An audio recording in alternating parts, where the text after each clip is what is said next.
Oh god. I have to play Batsugun? Wait, you're probably wondering how I got here. Well, after a long while of building up my gaming collection, I've decided on sharing my opinions on random games. This is my first series, Shoot 'em Up Saturdays. I'll review specifically shoot 'em ups, a genre I'm not very good at, honestly. All footage was recorded on original hardware. Enjoy!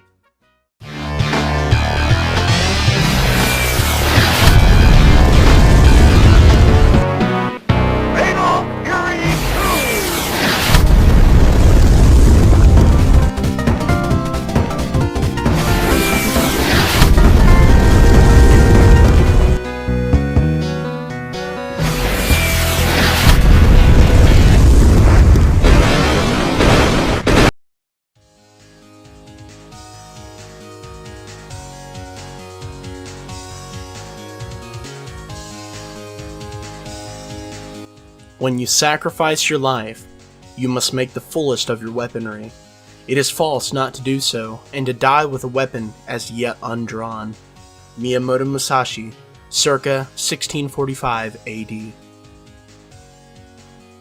This has nothing to do with our subject today. Welcome to the first episode of Shoot 'em Up Saturdays. I'm your host, Grub. This is Batsugun. It's a vertical shoot 'em up developed by Toaplan. In fact, this would be Toaplan's last game ever.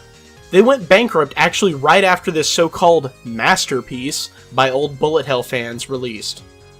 Just kidding, no one actually calls it that. Speaking of the release, this game was only released in Japanese, European, and Korean arcades. And I guess speaking of releasing not, was Batsugun Special in the arcades.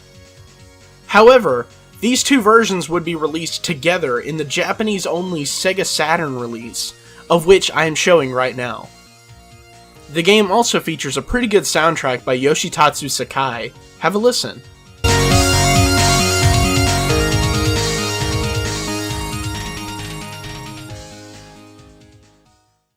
Now listen to the 2023 remixes for the Steam release. I'm using the Saturn Tribute Boosted Arrange hack for the Saturn port.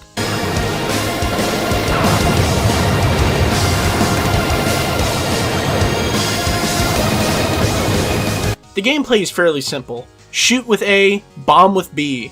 Easy enough. The only challenging part is not getting hit by the enemies. I will not lie, this game is hard, but I think it nails the feeling of being overpowered but weak at the same time. Kinda like Dark Souls. No? Sorry. I only made it a few levels in, but I suffered even more when I played Mr. Ikuze! That's right, this game has characters. Gino, Beltiana, and, you'll love this one, Iceman.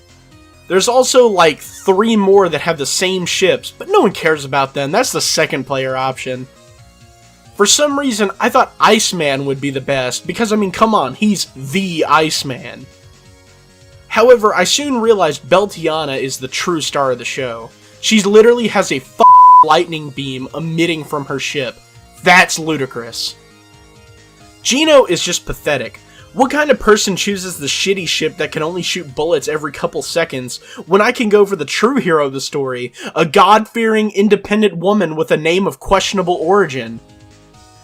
Oh, and this game has some RPG-like mechanic according to the Shmups wiki. Look, I guess leveling up is crucial for an RPG, but do we really have to label everything with levels and RPG? Anyway, the story. Gino, Beltiana, and Iceman are a part of a government project to defeat a rebel army. This ragtag team of pilots call themselves the Skull Hornets. Basically, the job of the Skull Hornets is to fight back against this coup d'etat by a person named Renosilva A. Gladybara. Gladybara's plan was to move the entirety of humanity to space because their home planet had been polluted and overpopulated. Sound familiar?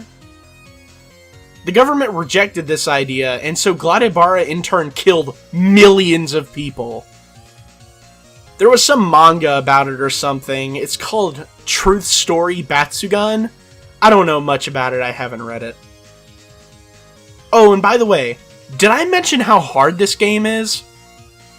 Maybe it's because I suck really bad at these games, but I was trying my hardest to dodge enemy fire while also attacking with as much might as possible. So, what did I think of this game? What would I rate it? I don't know, it's pretty good, but ruined it for me. 7 out of 10.